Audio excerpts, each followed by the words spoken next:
பற்றி பொய்ய பேசினார். இப்போ ஒரே மேடையில் இருக்கிற அந்த மக்கள் விரோத கூட்டணிய ஒட்டுமொத்தமா விரட்டக்கூடிய கடமை நம்ம எல்லாருக்கும் இருக்கு, மறந்துடாதீங்க. அதுக்கான வலிமை மதச்சார்பற்ற முற்போக்கு கூட்டணிக்குத்தான் இருக்கு.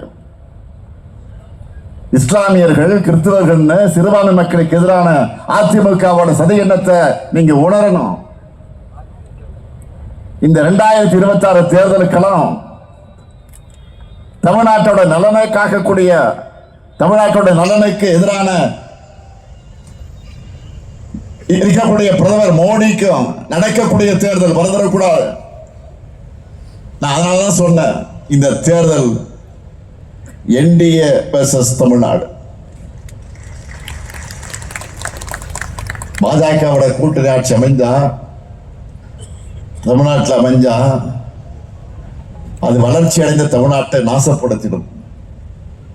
ஆனா அதை தடுக்கிற துணிச்சலும் தைரியமும் திமுக கூட்டணிக்குத்தான் இருக்கு. எனவே திராவிட முன்னேற்ற கழகத்துடைய தொண்டர்கள் வீதி வீதியாக, வீடு வீடாக பரப்புரையை தொடங்கிட்ட மாதிரி நான் உரிமையோடு உங்களை கேட்க வந்திருக்கிறேன். இந்திய யூனியன் முஸ்லிம் லீக் தோழர்களும் உடனடியாக தன்னுடைய பரப்புரையை தொடங்க தயாராகுங்க. இங்க இருப்போர் இளைஞர்களும் பெண்கள் ஏராளமாக வந்திருக்கிறீங்க. தாய்மார்களை பார்க்கிறேன், கண்கொள்ளா காட்சியாக இருக்கிறது. ஆக இளைஞர்கள், பெண்கள் உள்ளிட்ட அனைவரும் விழிப்புணர்வு ஏற்படுத்தணும்.